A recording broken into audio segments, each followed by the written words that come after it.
आज की इस क्लास में हम संविधान निर्माण के विषय में अध्ययन करेंगे। परिचय।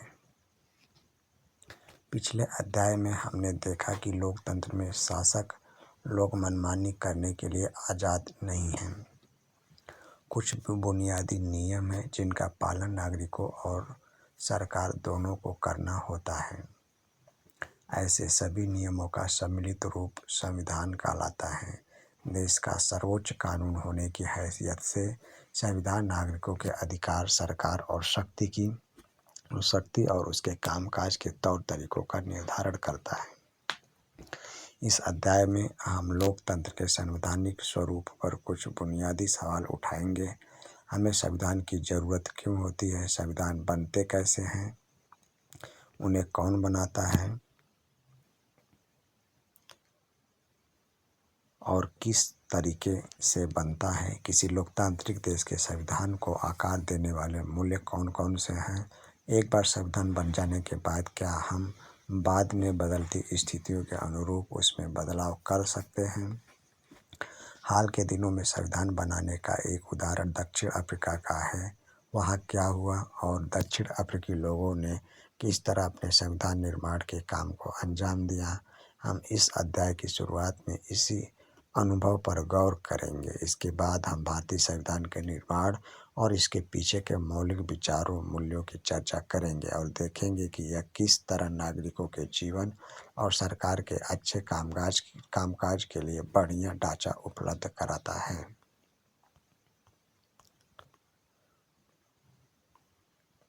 दक्षिण अफ्रीका में लोकतांत्रिक संविधान।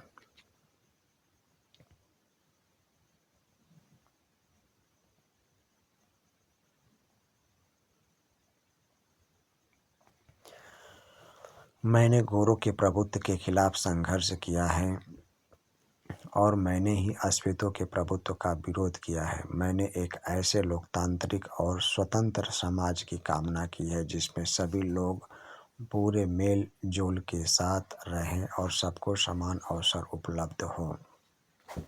मैं इसी आदर्श के लिए जीवित रहना और इसे पाना चाहता हूँ और अगर ज़रूरत पड़ी तो इस आदर्श के लिए मैं जान देने को भी तैयार हूँ। यह नेल्सन मंडेला का कथन है, जिन पर दक्षिण अफ्रीका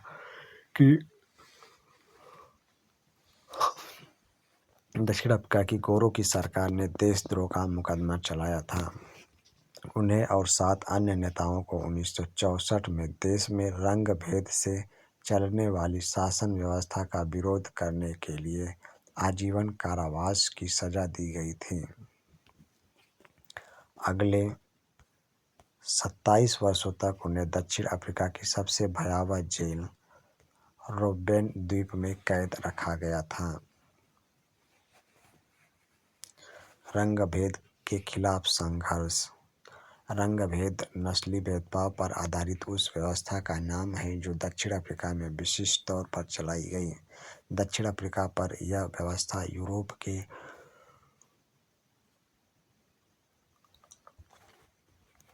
गोरे लोगों ने ला दी थी। 17वीं और 18वीं सदी में व्यापार करने आई यूरोप की कंपनियों ने दक्षिण अफ्रीका को भी उसी तरह हथियारों और जोर जबरदस्ती से गुलाम बनाया जैसे भारत को। पर भारत से उलट काफ़ी बड़ी संख्या में गोरे लोग दक्षिण अफ्रीका में बस गए और उन्होंने स्थानीय शासन को अपने हाथों में ले लिया। रंगभेद की राजनीति ने लोगों को उनकी चमड़ी के रंग के आधार पर बांट दिया। दक्षिण अफ्रीका के स्थानीय लोगों की चमड़ी का रंग काला होता है। आबादी में उनका हिस्सा 3/4 है और उन्हें अश्वेत कहा जाता था। श्वेत और अश्वेतों के अलावा वहाँ मिश्रित नस्लें जिन्हें रंगीन चमड़ी वाला कहा जाता था और भारत से गए लोग भी थे। गोरे शासक गोरों के अलावा शेष सबको छोटा और नीचा मानते थे। इन्हें वोट डालने का अधिकार भी नहीं था। रंगभेद की शासकीय नीति अश्वेतों के लिए खास तौर से दमनकारी थी। उन्हें गोरों की बस्तियों में रहने बसने की इजाज़त नहीं थी। परमिट होने पर ही वे वहां जाकर काम कर सकते थे। रेलगाड़ी, बस, टैक्सी, होटल, अस्पताल, स्कूल और कॉलेज, पुस्तकालय, सिनेमाघर, नाट्यगृह, समुद्र तट, ताल और सार्वजनिक शौचालयों तक में गोरों और कालों के लिए एकदम अलग अलग इंतजाम थे। इसे पृथक्करण या अलग अलग करने का इंतजाम कहा जाता था। काले लोग गोरों के लिए आरक्षित जगह तो क्या, उनके गिरजाघर तक में नहीं जा सकते थे। अश्वेतों को संगठन बनाने और इस भेदभावपूर्ण संस्कार का विरोध करने का भी अधिकार नहीं था।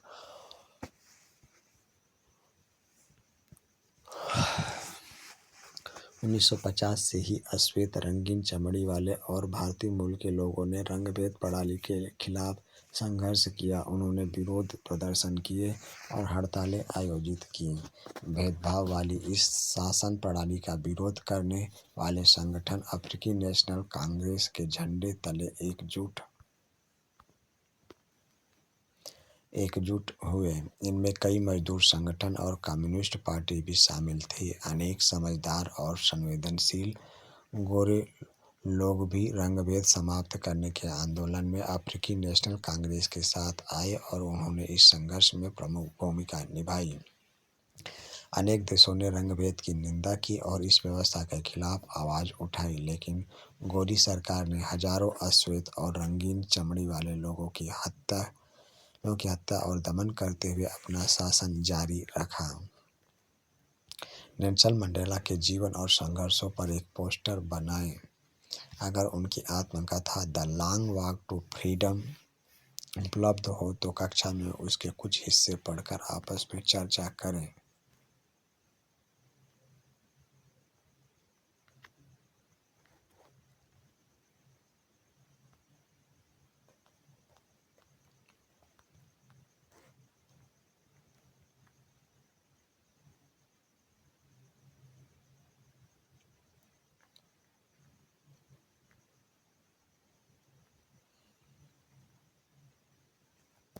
एक नए संविधान की ओर।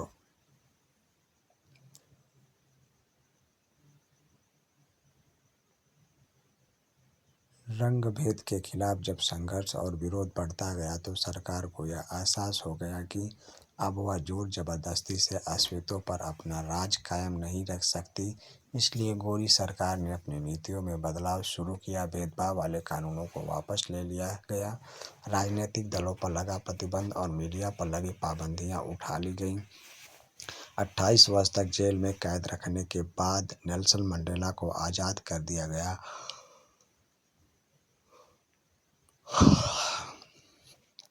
आखिरकार 26 अप्रैल 1994 की मध्य रात्रि को दक्षिण अफ्रीका गणराज्य का नया झंडा लहराया और यह दुनिया का एक नया लोकतांत्रिक देश बन गया। रंगभेद वाली शासन व्यवस्था समाप्त हुई और सभी नस्ल के लोगों की मिलीजुली सरकार के गठन का रास्ता खुला।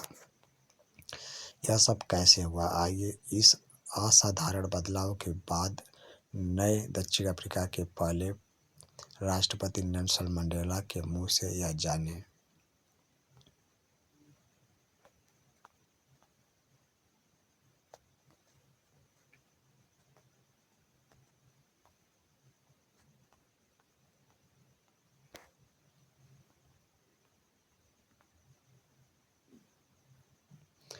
ऐतिहासिक रूप से एक दूसरे के दुश्मन रहे दो समूह रंग भेद वाली शासन व्यवस्था की जगह शांतिपूर्ण ढंग से लोकतांत्रिक व्यवस्था अपनाने पर सहमत हो गए, क्योंकि दोनों को एक दूसरे की भलमनसाहत पर भरोसा था और वे इसे मानने को तैयार थे। मेरी कामना है कि दक्षिण अफ्रीकी लोग कभी भी अच्छाई पर विश्वास करना न छोड़ें और इस बात में आस्था रखें कि मनुष्य जाति पर विश्वास करना ही हमारे लोकतंत्र का आधार है। नए लोकतांत्रिक दक्षिण अफ्रीका के उदय के साथ ही अश्वेत नेताओं ने अश्वेत समाज से आग्रह किया कि सत्ता में रहते हुए गोरे लोगों ने जो जुल्म किए थे उन्हें वे भूल जाएं और गोरों को माफ कर दें। उन्होंने कहा कि आइए अब सभी नस्लों तथा स्त्री पुरुष की समानता, लोकतांत्रिक मूल्यों, सामाजिक न्याय और मानवाधिकारों पर आधारित नए दक्षिण अफ्रीका का निर्माण करें। एक पार्टी ने दमन और नृशंस हत्याओं के जोर पर शासन किया था और दूसरी पार्टी ने आज़ादी की लड़ाई की अगुवाई की थी। नए संविधान के निर्माण के लिए दोनों ही साथ साथ बैठे।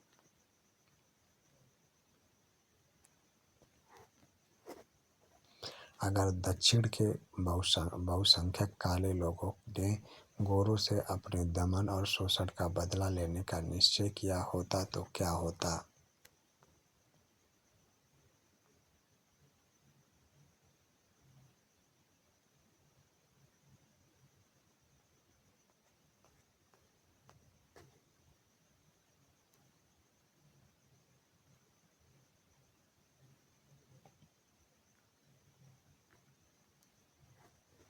2 वर्षों की चर्चा और बहस के बाद उन्होंने जो संविधान बनाया वैसा अच्छा संविधान दुनिया में कभी नहीं बना था। इस संविधान में नागरिकों को जितने व्यापक अधिकार दिए गए उतने दुनिया के किसी संविधान ने नहीं दिए हैं। साथ ही उन्होंने यह फैसला भी किया कि मुश्किल मामलों के समाधान की कोशिशों में किसी को भी अलग नहीं किया जाएगा और न ही किसी को बुरा या दुष्ट मानकर बर्ताव किया जाएगा। इस बात पर भी सहमति बनी कि पहले जिसने चाहे जो कुछ किया हो, लेकिन अब से हर समस्या के समाधान में सबकी भागीदारी होगी। दक्षिण अफ्रीका के बारे में अधिक जानकारी के लिए देखें http://www.gov.in। दक्षिण अफ्रीकी संविधान की प्रस्तावना ही इस भावना को बहुत खूबसूरत ढंग से व्यक्त करती है। पृष्ठ 30 देखें। दक्षिण अफ्रीकी संविधान से दुनिया भर के लोकतांत्रिक लोग प्रेरणा लेते हैं। 1994 तक जिस देश की दुनिया भर में अलोकतांत्रिक तौर तरीकों के लिए निंदा की जाती थी, आज उसे लोकतंत्र के मॉडल के रूप में देखा जाता है। यह काम दक्षिण अफ्रीकी लोगों द्वारा साथ रहने, साथ काम करने के दृढ़ निश्चय और पुराने कड़वे अनुभवों को आगे की इंद्रधनुषी समाज बनाने में एक सबक के रूप में प्रयोग करने की समझदारी दिखाने के कारण संभव हुआ। एक बार फिर मंडेला के शब्दों में ही ये बातें समझे। दक्षिण अफ्रीका का संविधान इतिहास और भविष्य दोनों की बातें करता है। एक तरफ तो यह एक पवित्र समझौता है कि दक्षिण अफ्रीकी के रूप में हम एक दूसरे से यह वायदा करते हैं कि हम अपने रंगभेदी, क्रूर और दमनकारी इतिहास को फिर से दोहराने की अनुमति नहीं देंगे। पर बात इतनी ही नहीं है, यह अपने देश को इसके सभी लोगों द्वारा वास्तविक अर्थों में साझा करने का घोषणा पत्र भी है। श्वेत और अश्वेत, स्त्री और पुरुष, यह देश पूर्ण रूप से हम सभी का है।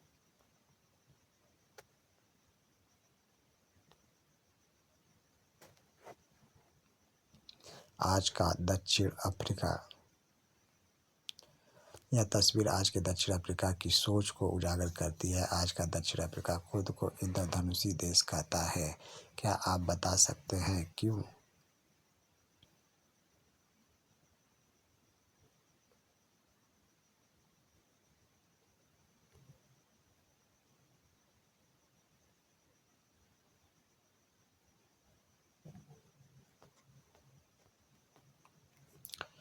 कहाँ पहुँचे, क्या समझे? क्या दक्षिण अफ्रीका के स्वतंत्रता संग्राम से आपको भारतीय राष्ट्रीय आंदोलन की याद आई? इन बिंदुओं के आधार पर दोनों संघर्षों में समानताएं और असमानताएं बताएं। विभिन्न समुदायों के बीच संबंध, नेतृत्व गांधी या मंडेला। संघर्ष का नेतृत्व करने वाली पार्टी अफ्रीकी नेशनल कांग्रेस या भारतीय राष्ट्रीय कांग्रेस। संघर्ष का तरीका, उपनिवेशवाद का चरित्र। हमें संविधान की जरूरत क्यों है?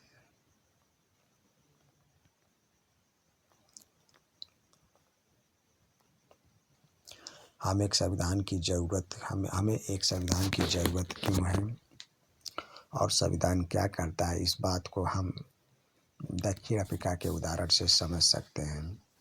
इस नए लोकतंत्र में दमन करने वाले और दमन सहने वाले दोनों ही साथ साथ समान हैसियत से रहने की योजना बना रहे थे। दोनों के लिए ही एक दूसरे पर भरोसा कर पाना आसान नहीं था। उनके अंदर अपने अपने किस्म के डर थे। वे अपने हितों की रखवाली भी चाहते थे। बहुसंख्यक अश्वेत इस बात पर चौकस थे कि लोकतंत्र में बहुत बहुमत के शासन वाले मूल सिद्धांत से कोई समझौता न हो।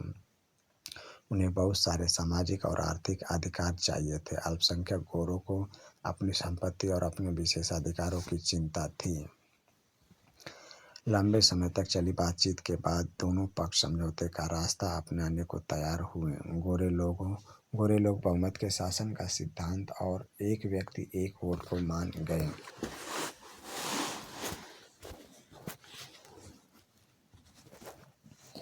वे गरीब लोगों और मजदूरों के कुछ बुनियादी अधिकारों पर भी सहमत हुए। अश्वेत लोग भी इस बात पर सहमत हुए कि सिर्फ बहुमत के आधार पर सारे फैसले नहीं होंगे। वे इस बात पर सहमत हुए कि बहुमत के जरिए अश्वेत लोग अल्पसंख्यक गोरों की जमीन जायदाद पर कब्जा नहीं करेंगे। यह समझौता आसान नहीं था। इस समझौते को लागू करना और भी कठिन था। इसे लागू करने के लिए पहली ज़रूरत थी कि वे एक दूसरे पर भरोसा करें, और अगर वे एक दूसरे पर भरोसा कर भी ले तो क्या गारंटी है कि भविष्य में इसे तोड़ा नहीं जाएगा। ऐसी स्थिति में भरोसा बनाने और बरकरार रखने का एक ही तरीका है कि जो बातें तय हुई हैं उन्हें लिखित पढ़त में ले लिया जाए, जिससे सभी लोगों पर उन्हें मानने की बाध्यता रहे। भविष्य में शासकों का चुनाव कैसे होगा, इसके बारे में नियम तय होकर लिखित रूप में आ जाते हैं। चुनी हुई सरकार क्या क्या कर सकती है और क्या क्या नहीं कर सकती, यह भी लिखित रूप में मौजूद होता है। इन्हीं लिखित नियमों में नागरिकों के अधिकार भी होते हैं, पर ये नियम तभी काम करेंगे जब जीत कर आने वाले लोग इन्हें आसानी से और मनमाने ढंग से नहीं बदलें। दक्षिण अफ्रीकी लोगों ने इन्हीं चीज़ों का इंतजाम किया। वे कुछ बुनियादी नियमों पर सहमत हुए। वे इस बात पर भी सहमत हुए कि ये नियम सबसे ऊपर होंगे और कोई भी सरकार इनकी उपेक्षा नहीं कर सकती। इन्हीं बुनियादी नियमों के लिखित रूप को संविधान कहते हैं। संविधान रचना सिर्फ दक्षिण अफ्रीका की ही खासियत नहीं है। हर देश में अलग अलग समूहों के लोग रहते हैं। संभव है कि उनके रिश्ते दक्षिण अफ्रीका के गोरे और काले जितने कटुतापूर्ण नहीं हो, पर दुनिया भर में लोगों के बीच विचारों और हितों में फर्क रहता है। लोकतांत्रिक शासन प्रणाली हो या न हो, पर दुनिया के सभी देशों को ऐसे बुनियादी नियमों की ज़रूरत होती है। यह बात सिर्फ सरकारों पर ही लागू नहीं होती। हर संगठन के कायदे कानून होते हैं, संविधान होता है। इस तरह आपके इलाके का कोई क्लब हो या सहकारी संगठन या फिर राजनीतिक दल, सभी को एक संविधान की ज़रूरत होती है।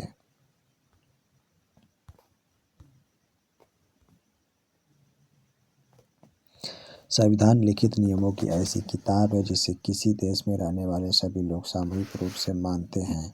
संविधान सर्वोच्च कानून है जिससे किसी क्षेत्र में रहने वाले लोगों, जिन्हें नागरिक कहा जाता है, के बीच के आपसी संबंध तय होने के साथ साथ लोगों और सरकार के बीच के संबंध भी तय होते हैं। संविधान अनेक काम करता है जिनमें ये प्रमुख हैं।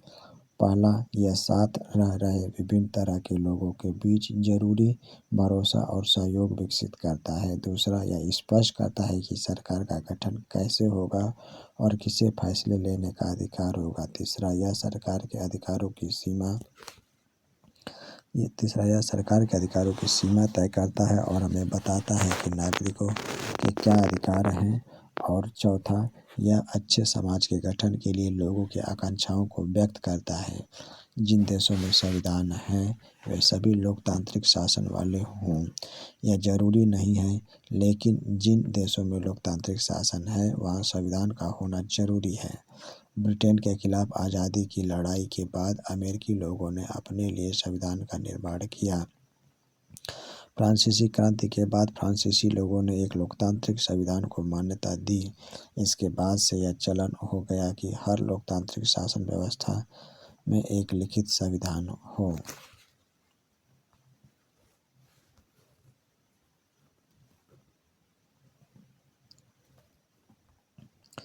अपने इलाके में किसी क्लब, सहकारी संगठन अथवा मजदूर संघ या राजनैतिक दल के दफ्तर में जाएं और उनसे संविधान या संगठन के नियमों की पुस्तिका मांगें तथा उसका अध्ययन करें। क्या उसके नियम लोकतांत्रिक नियमों के अनुकूल हैं? क्या वे बिना भेदभाव के सभी को सदस्यता देते हैं? ये तो गड़बड़ हो गई। अगर सभी बुनियादी बातों पर पहले ही फैसला हो गया था तो संविधान सभा बनाने का क्या औचित्य था?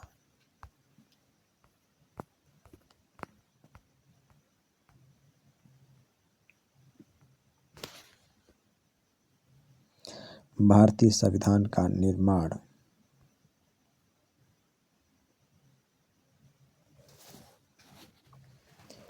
दक्षिण अफ्रीका की तरह भारत का संविधान भी बहुत कठिन परिस्थितियों के बीच बना। भारत जैसे विशाल और विविधता भरे देश के लिए संविधान बनाना आसान काम नहीं था। भारत के लोग तब गुलाम की हैसियत से निकलकर नागरिक की हैसियत पाने जा रहे थे। देश ने धर्म के आधार पर हुए बंटवारे की विभीषिका झेली थी। भारत और पाकिस्तान के लोगों के लिए बंटवारा भारी बर्बादी और दहलाने वाला अनुभव था। विभाजन से जुड़ी हिंसा में सीमा के दोनों तरफ कम से कम 10 लाख लोग मारे जा चुके थे। एक बड़ी समस्या और भी थी। अंग्रेजों ने देशी रियासतों के शासकों को यह आज़ादी दे दी थी कि वे भारत या पाकिस्तान जिसमें इच्छा हो अपनी रियासत का विलय कर दें या स्वतंत्र रहें। इन रियासतों का विलय मुश्किल और अनिश्चय भरा काम था। जब संविधान लिखा जा रहा था तब देश का भविष्य इतना सुरक्षित और चैन भरा नहीं लगता था जितना आज है। संविधान निर्माताओं को देश के वर्तमान और भविष्य की चिंता थी। खुद करे खुद सीखे। अपने दादा दादी, नाना नानी या इलाके के किसी बुजुर्ग से बात कीजिए। उनसे पूछिए कि क्या उनको आज़ादी या बंटवारे या संविधान निर्माण के बारे में कुछ बातें याद हैं। उस समय लोगों को किन बातों की उम्मीद थी और क्या क्या आदेश थे। अपनी कक्षा में इन बातों की चर्चा कीजिए। संविधान निर्माण का रास्ता। सारी मुश्किलों के बावजूद भारतीय संविधान निर्माताओं को एक बड़ा लाभ था। दक्षिण अफ्रीका में जिस तरह संविधान निर्माण के दौर में ही सारी बातों पर सहमति बनानी पड़ी, वैसी स्थिति उस समय के भारत में नहीं थी। भारत में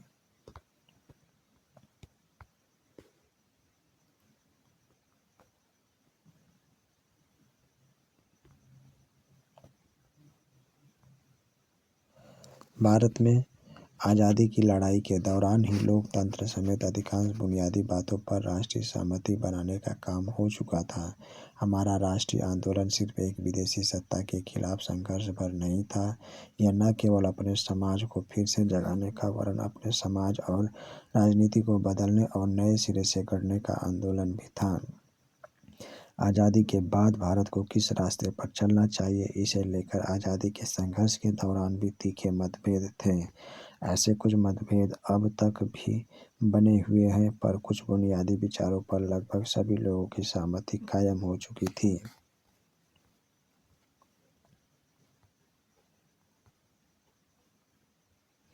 1928 में ही मोतीलाल नेहरू और कांग्रेस के 8 अन्य नेताओं ने भारत का एक संविधान लिखा था।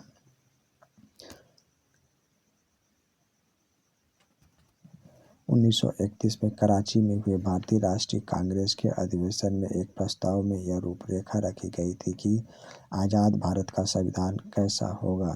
इन दोनों ही दस्तावेजों में स्वतंत्र भारत के संविधान में सार्वभौम वयस्क मताधिकार, स्वतंत्रता और समानता का अधिकार और अल्पसंख्यकों के अधिकारों की रक्षा की बात कही गई थी। इस प्रकार संविधान की रचना करने के लिए बैठने से पहले कुछ बुनियादी मूल्यों पर सभी नेताओं की सहमति बन चुकी थी। औपनिवेशिक शासन की राजनीतिक संस्थाओं और व्यवस्थाओं को जानने समझने से भी नई राजनीतिक संस्थाओं का स्वरूप तय करने में मदद मिली। अंग्रेजी हुकूमत ने बहुत कम लोगों को वोट का अधिकार दिया था। इसके आधार पर अंग्रेजों ने जिस विधायिका का गठन किया था वह बहुत कमज़ोर थी। 1937 के बाद पूरे ब्रिटिश शासन वाले भारत में प्रादेशिक असेंबलियों के लिए चुनाव कराए गए थे। इनमें बनी सरकारें पूरी तरह लोकतांत्रिक नहीं थी, पर विधानसभाओं में जाने और काम करने का अनुभव तब बहुत लाभदायक हुआ, क्योंकि इन्हीं भारतीय लोगों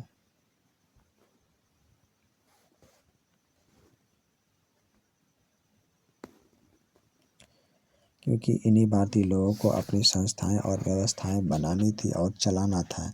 इसी कारण भारतीय संविधान में कई संस्थाओं और व्यवस्थाओं को पुरानी व्यवस्था से लगभग जस का तस अपना लिया गया, जैसे कि 1935 का भारत सरकार कानून।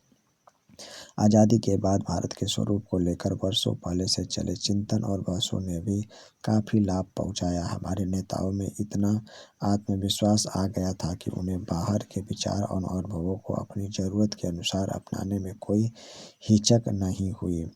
हमारे अनेक नेता फ्रांसीसी क्रांति के आदर्शों, ब्रिटेन के संसदीय लोकतंत्र के कामकाज और अमेरिका के अधिकारों की सूची से काफ़ी प्रभावित थे। रूस में हुई समाजवादी क्रांति ने भी अनेक भारतीयों को प्रभावित किया और वे सामाजिक और आर्थिक समता पर आधारित व्यवस्था बनाने की कल्पना करने लगे थे। लेकिन वे दूसरों की सिर्फ नकल नहीं कर रहे थे, हर कदम पर वे यह सवाल जरूर पूछते थे कि क्या ये चीज़ें भारत के लिए उपयुक्त होंगी। इन सभी चीज़ों ने हमारे संविधान के निर्माण में मदद की। संविधान सभा। फिर भारत के संविधान के निर्माता कौन थे? यहाँ आपको संविधान बनाने में प्रमुख भूमिका निभाने वाले कुछ नेताओं के बारे में बहुत संक्षेप में कुछ जानकारियाँ मिलेंगी। चुने हुए जनप्रतिनिधियों की जो सभा संविधान नामक विशाल दस्तावेज को लिखने का काम करती है, उसे संविधान सभा कहते हैं। भारतीय संविधान सभा के लिए जुलाई 1946 में चुनाव हुए थे।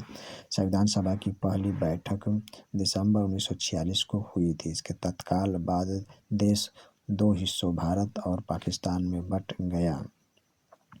संविधान सभा भी दो हिस्सों में बंट गई, भारत की संविधान सभा और पाकिस्तान की।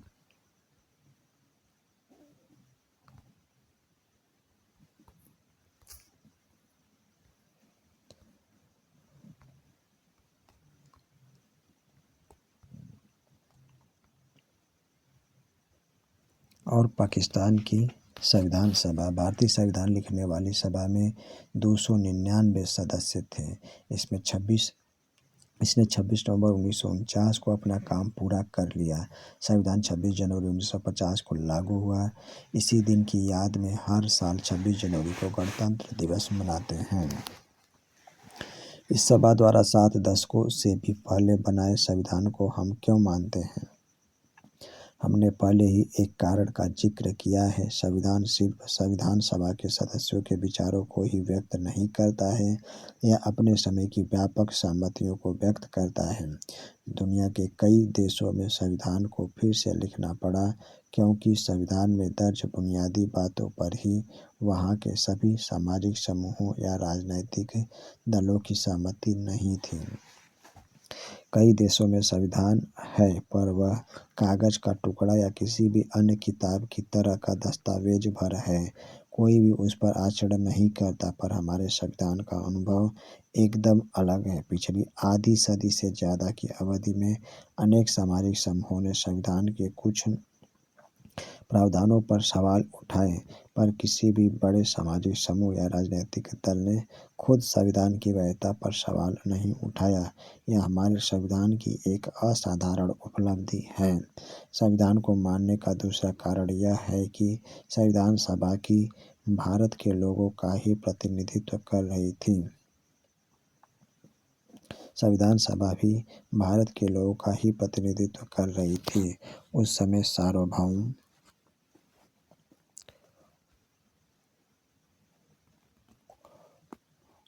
सार्वभौम वयस्क मताधिकार नहीं था, इसलिए संविधान सभा का चुनाव देश के लोग प्रत्यक्ष ढंग से नहीं कर सकते थे। इसका चुनाव मुख्य रूप से उन प्रांतीय असेंबलियों के सदस्यों ने ही किया था, जिनका जिक्र हम पहले कर चुके हैं।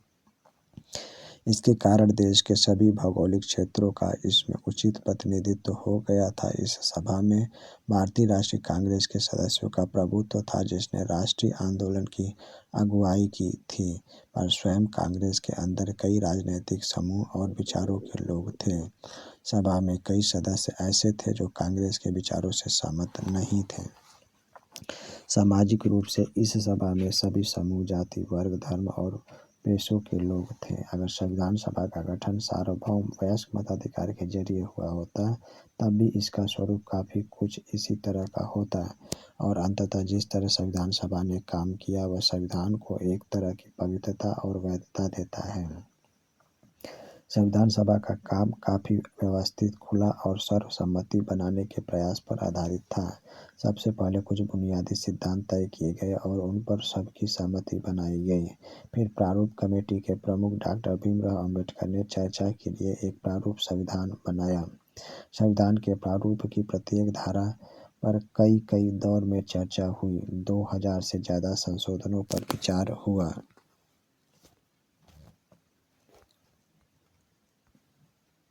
3 वर्षों में कुल 114 दिनों की गंभीर चर्चा हुई। सभा में पेश हर प्रस्ताव, हर शब्द और वहाँ कही गई हर बात को रिकॉर्ड किया गया और संभाला गया। इन्हें कॉन्स्टिट्यूएंट असेंबली डिबेट्स नाम से 12 मोटे मोटे खंडों में प्रकाशित किया गया। इन्हीं बहसों से हर प्रावधान के पीछे की सोच और तर्क को समझा जा सकता है। संविधान की व्याख्या के लिए भी इस बहस के दस्तावेजों का उपयोग होता है।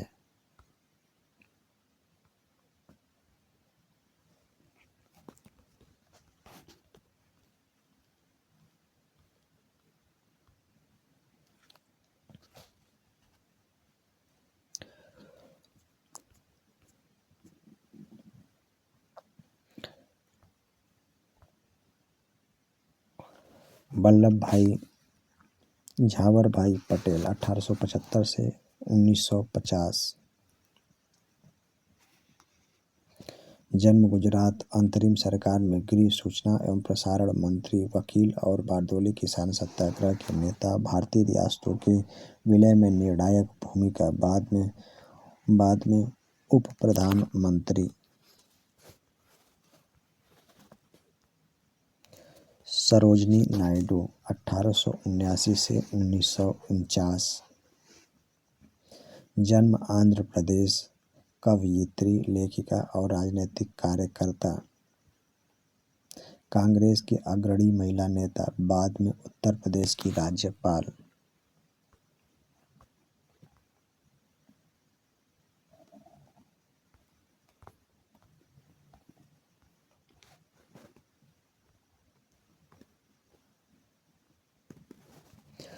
अबुल कलाम आज़ाद 1888 से 1958। जन्म सऊदी अरब। शिक्षाविद, लेखक और धर्मशास्त्रों के ज्ञाता, अरबी के विद्वान, कांग्रेसी नेता, राष्ट्रीय आंदोलन में अग्रणी भूमिका, मुस्लिम अलगाववादी राजनीति के विरोधी, बाद में पहले केंद्रीय मंत्रिमंडल में शिक्षा मंत्री।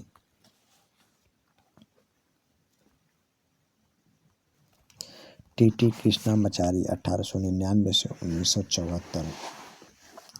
जन्म तमिलनाडु। प्रारूप कमेटी के सदस्य, उद्यमी और कांग्रेसी नेता, बाद में केंद्रीय मंत्रिमंडल में वित्त मंत्री।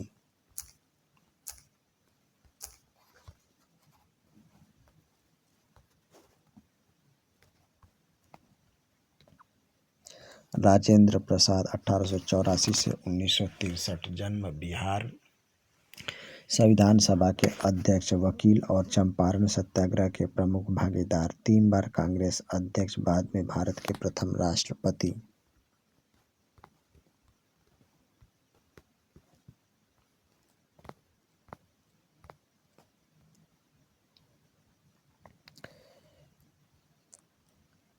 जयपाल सिंह 1903 से 1970। जन्म झारखंड। खिलाड़ी और शिक्षाविद, भारतीय हॉकी टीम के पहले कप्तान। आदिवासी महासभा के संस्थापक अध्यक्ष, बाद में झारखंड पार्टी के संस्थापक। H.C. मुखर्जी 1887 से 1956। जन्म बंगाल। संविधान सभा के उपाध्यक्ष, प्रसिद्ध लेखक और शिक्षाविद, कांग्रेसी नेता, ऑल इंडिया क्रिश्चियन काउंसिल और बंगाल विधानसभा के सदस्य, बाद में बंगाल के राज्यपाल। जी. दुर्गाबाई देशमुख 1909 से 1981। जन्म आंध्र प्रदेश। वकील और महिला मुक्ति कार्यकर्ता। आंध्र महिला सभा की संस्थापक, कांग्रेस की सक्रिय नेता, बाद में केंद्रीय समाज कल्याण बोर्ड के संस्थापक अध्यक्ष।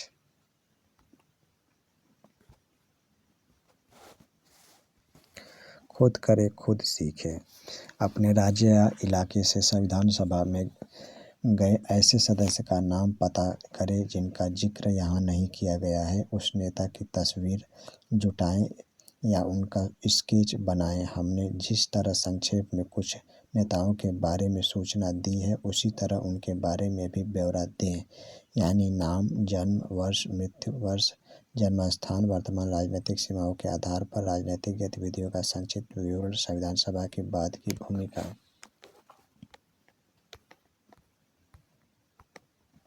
कहाँ पहुँचे, क्या समझे।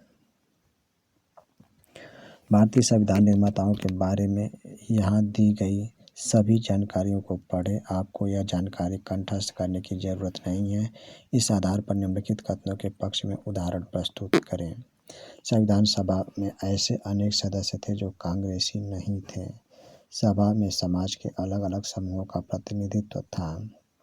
सभा के सदस्यों की विचारधारा भी अलग अलग थी।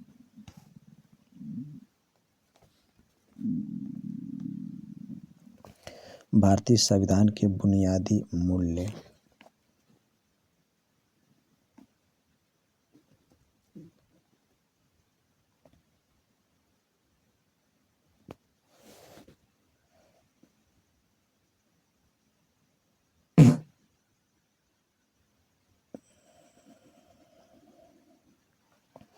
इस किताब में हम विभिन्न विषयों पर संविधान के प्रावधानों का अध्ययन करेंगे।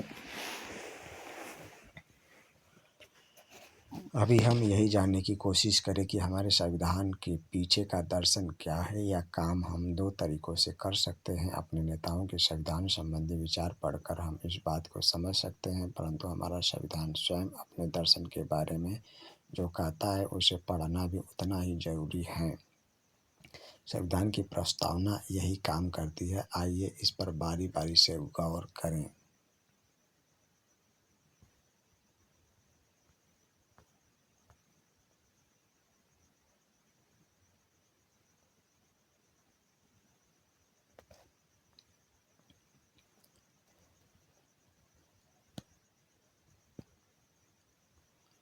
सपने और वायदे। आप में से कुछ को भारतीय संविधान निर्माताओं की सूची में एक बड़ा नाम न होने पर हैरानी हुई होगी, यानी महात्मा गांधी का नाम।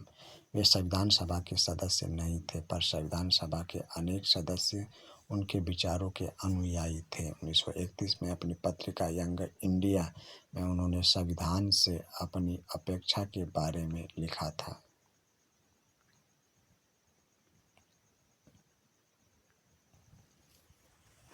मैं भारत के लिए ऐसा संविधान चाहता हूँ जो उसे गुलामी और अधीनता से मुक्त करे। मैं ऐसे भारत के लिए प्रयास करूँगा जिसे सबसे गरीब व्यक्ति भी अपना माने और उसे लगे कि देश को बनाने में उसकी भी भागीदारी है। ऐसा भारत जिसमें लोगों का उच्च वर्ग और निम्न वर्ग न रहे। ऐसा भारत जिसमें सभी समुदाय के लोग पूरे मेल जोल से रहें। ऐसा भारत में छुआछूत या शराब और नशीली चीज़ों के लिए कोई जगह न हो। औरतों को भी मर्दों जैसे अधिकार हों। मैं इससे कम पर संतुष्ट नहीं होऊंगा।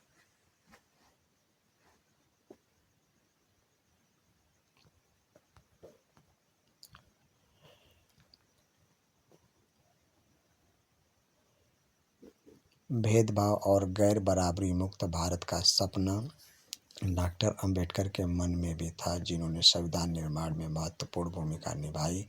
असमानता कैसे दूर की जा सकती है, इस बारे में उनके विचार दूसरों से अलग थे। उन्होंने अक्सर गांधी और उनके नज़रिए की कटु आलोचना की। संविधान सभा में दिए गए अपने अंतिम भाषण में उन्होंने अपनी चिंताओं को बहुत स्पष्ट ढंग से रखा था।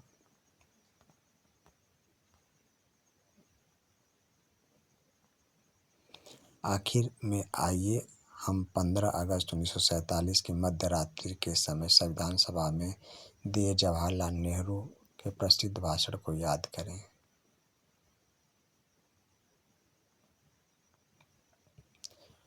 चिंताओं का बहुत स्पष्ट ढंग से रखा था।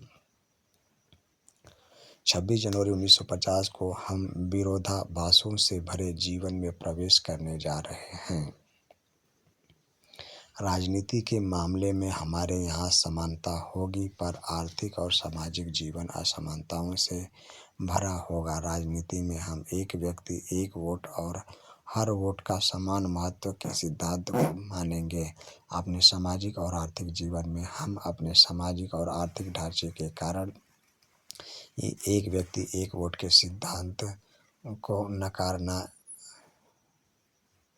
नकारना जारी रखेंगे। हम इस विरोधाभासपूर्ण जीवन को कितने लंबे समय तक जीते रहेंगे?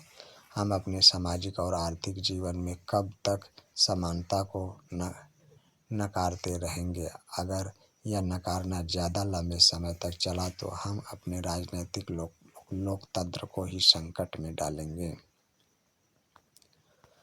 आखिर में आइए हम 15 अगस्त 1947 के मध्य रात्रि के समय संविधान सभा में दिए गए जवाहरलाल नेहरू के प्रसिद्ध भाषण को याद करें।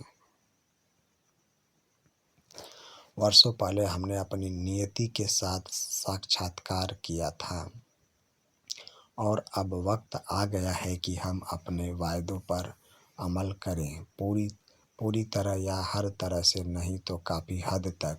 घड़ियां जब ठीक मध्य रात्रि का घंटा बजाएंगी, जब सारी दुनिया सोती होगी, तब भारत नए जीवन की शुरुआत करेगा, आज़ाद होगा। इतिहास में कभी कभार ही सही पर एक ऐसा क्षण जरूर आता है जब हम पुराने को छोड़कर नए में प्रवेश करते हैं, जब एक युग का अंत होता है और जब लंबे समय से किसी राष्ट्र की दबी हुई आत्मा प्रस्फुटित होती है, आवाज़ पाती है।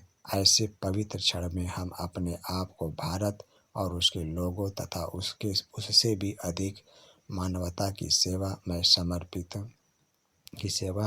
समर्पित करें। यही हमारे लिए उचित है। आज़ादी और सत्ता जिम्मेदारियां लाती हैं। भारत के संप्रभु लोगों का प्रतिनिधित्व करने वाली इस संप्रभुता संपन्न सभा के ऊपर अब जिम्मेदारी है। आज़ादी के जन्म से पूर्व हमने पूरी प्रसव पीड़ा झेली है और इस क्रम में हुए दुखों से हमारा दिल भारी है। इसमें कुछ दर्द अभी भी बने हुए हैं। फिर भी इतिहास अब बीत चुका है और अब भविष्य हमें सुनहरे संकेत दे रहा है। यह भविष्य बहुत आराम करने या सुस्ताने का नहीं, बल्कि उन वायदों को पूरा करने के लिए निरंतर प्रयास करने का है जिन्हें हमने अक्सर किया है। और एक शपथ हम आज भी लेंगे।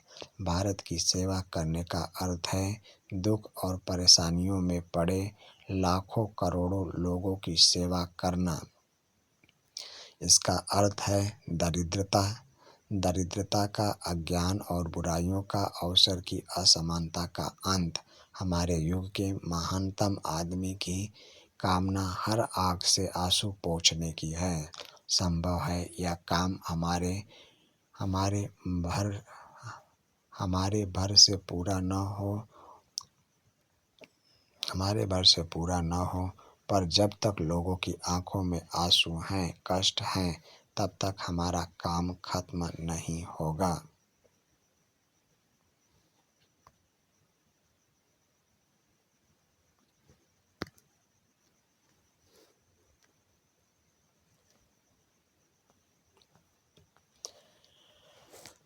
पहले दिए तीनों उदाहरणों को गौर से पढ़ें। पहचानिए कि कौन सा एक विचार इन तीनों उदाहरणों में उपस्थित है। इन तीनों उदाहरणों में इस साझे विचार को व्यक्त करने का तरीका किस तरह एक दूसरे से भिन्न है।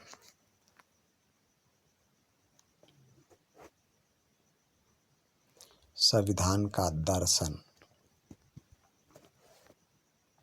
जिन मूल्यों ने स्वतंत्रता संग्राम की प्रेरणा दी और उसे दिशा निर्देश दिए तथा जो इस क्रम में जांच परख लिए गए वे ही भारतीय लोकतंत्र का आधार बने।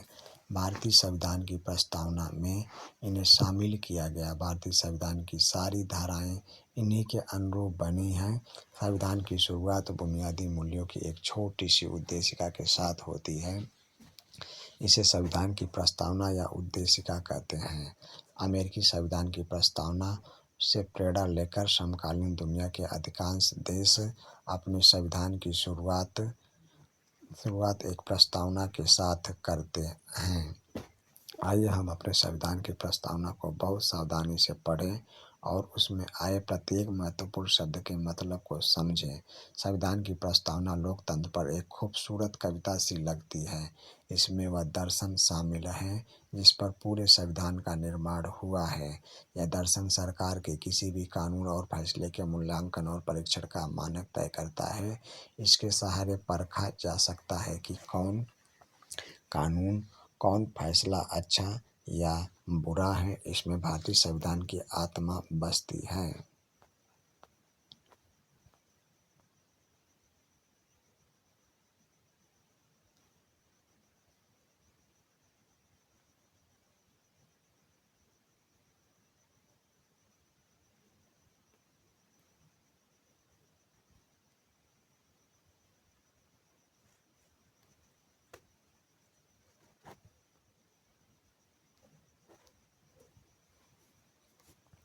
हम भारत के लोग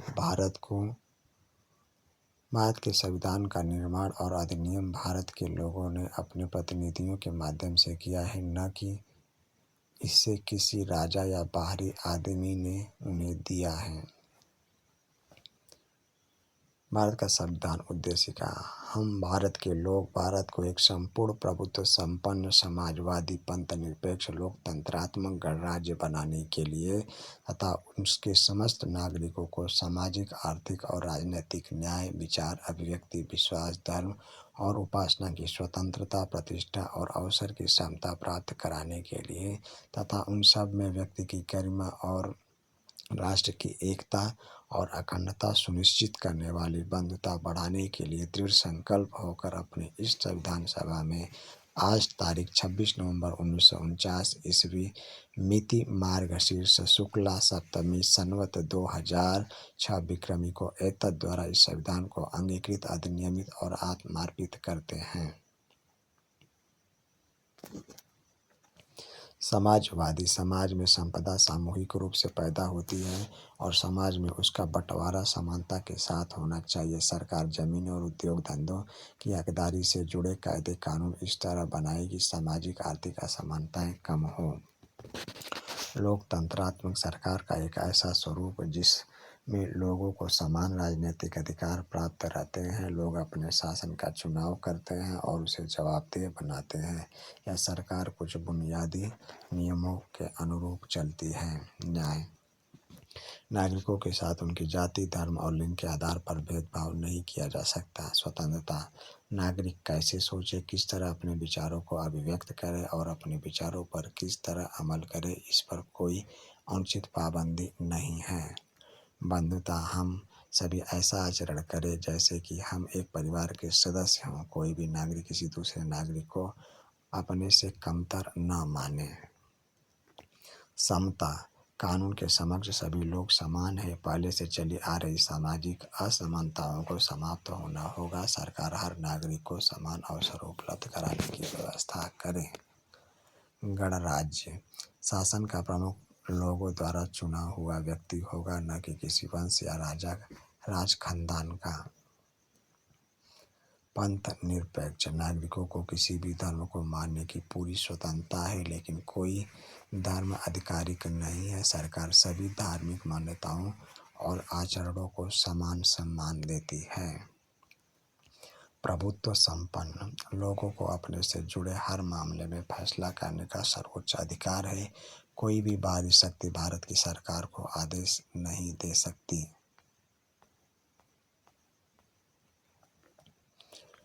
नोट। समाजवादी और पंथ निरपेक्ष शब्दों को 42वें संविधान संशोधन 1976 द्वारा संविधान की उद्देशिका में जोड़ा गया है। संयुक्त राज्य अमेरिका, भारत और दक्षिण अफ्रीका के संविधानों की प्रस्तावना की तुलना कीजिए। इन सभी में जो विचार साझा है उनकी सूची बनाएं। इन सभी में कम से कम एक बड़े अंतर को रेखांकित करें। तीनों में से कौन सी प्रस्तावना अतीत की ओर संकेत करती है? इन प्रस्तावनाओं में से कौन सी ईश्वर का आह्वान नहीं करती?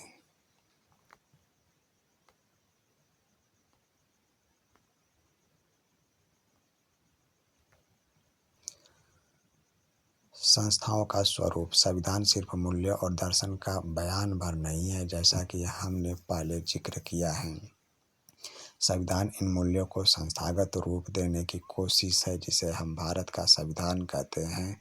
उसका अधिकांश हिस्सा इन्हीं व्यवस्थाओं को तय करने वाला है। यह एक बहुत ही लंबा और विस्तृत दस्तावेज है, इसलिए समय समय पर इसे नया रूप देने के लिए इसमें बदलाव की ज़रूरत पड़ती है। भारतीय संविधान के निर्माताओं को लगा कि इसे लोगों की भावनाओं के अनुरूप चलना चाहिए और समाज में हो रहे बदलावों से दूर नहीं रहना चाहिए। उन्होंने इसे पवित्र, अस्थायी और न बदले जा सकने वाले कानून के रूप में नहीं देखा था, इसलिए उन्होंने बदलावों को समय समय पर शामिल करने का प्रावधान भी रखा। इन बदलावों को संविधान संशोधन कहते हैं। संविधान ने संस्थागत व्यवस्थाओं को बड़ी कानूनी भाषा में दर्ज किया है। अगर आप संविधान को पहली बार पढ़ें तो इसे समझना मुश्किल लगेगा। फिर भी संस्थाओं के बुनियादी स्वरूप को समझना बहुत मुश्किल नहीं है। किसी भी संविधान की तरह भारतीय संविधान भी वे नियम बताता है जिनके अनुसार शासकों का चुनाव किया जाएगा। इसमें स्पष्ट लिखा है कि किसके पास कितनी शक्ति होगी और कौन किस बारे में फैसले लेगा। साथ ही संविधान नागरिकों को कुछ स्पष्ट अधिकार देकर सरकार के लिए लक्ष्मण रेखा तय कर देता है कि सरकार इससे आगे नहीं बढ़ सकती। पुस्तक के शेष 3 अध्याय भारतीय संविधान के इन्हीं 3 पक्षों के बारे में हैं। प्रत्येक अध्याय में हम कुछ प्रमुख संवैधानिक प्रावधानों पर नज़र डालेंगे और यह समझने की कोशिश करेंगे कि लोकतांत्रिक राजनीति में ये किस तरह काम करते हैं। लेकिन यह किताब भारतीय संविधान के द्वारा स्थापित सारी प्रमुख संस्थाओं और व्यवस्थाओं को नहीं समेटती। इसके कुछ पहलुओं पर आपके अगले वर्ष की किताब में चर्चा होगी।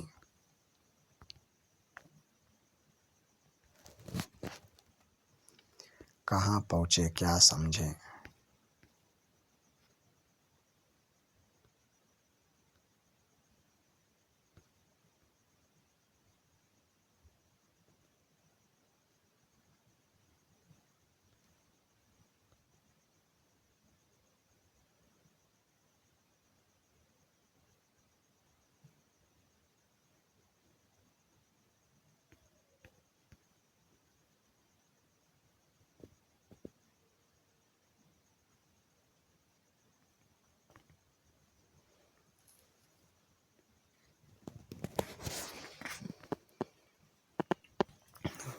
भीम रामजी अम्बेडकर 1891 से 1956। जन्म मध्य प्रदेश।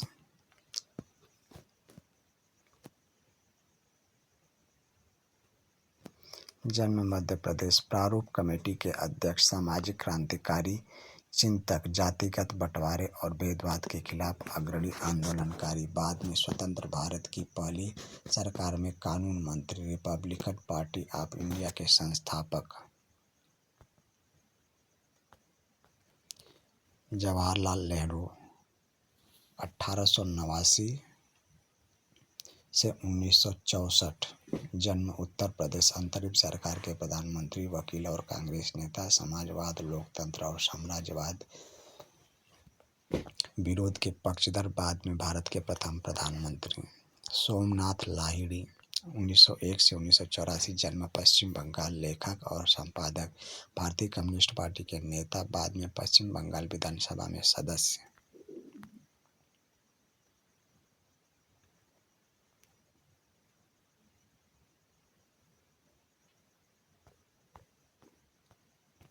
संविधान का दर्शन।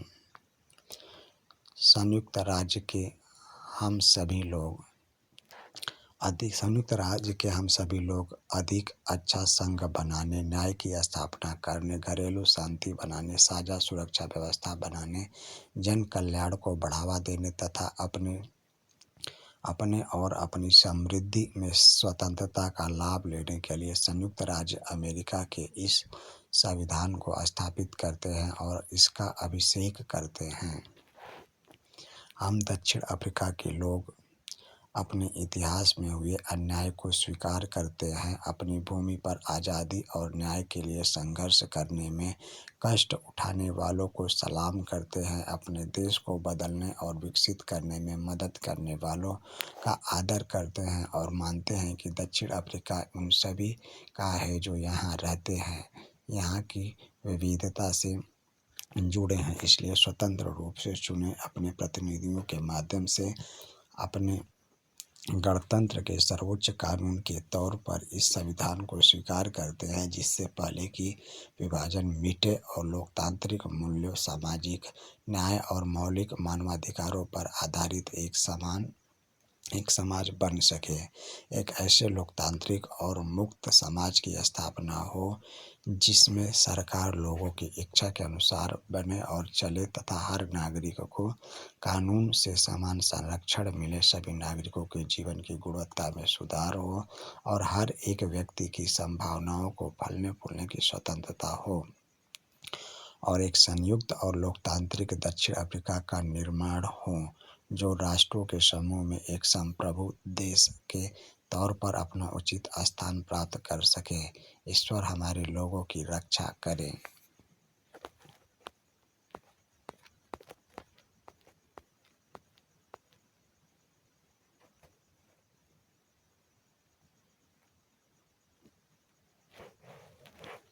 रंग भेद। दक्षिण अफ्रीका की सरकार की 1948 और 1989 के बीच काले लोगों के साथ नस्ली अलगाव और खराब व्यवहार करने वाली शासन व्यवस्था।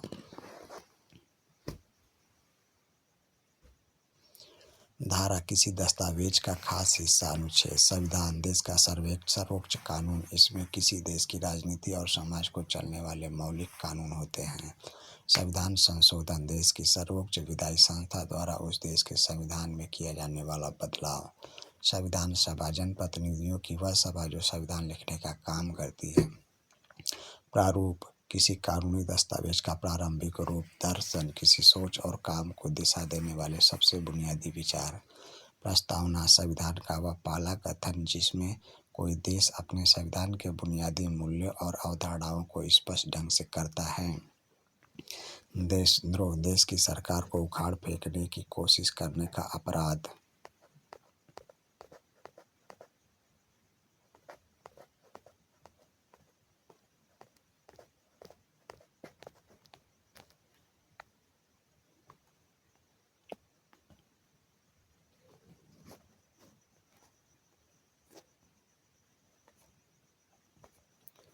आज की क्लास का यह अध्याय यही समाप्त होता है। धन्यवाद।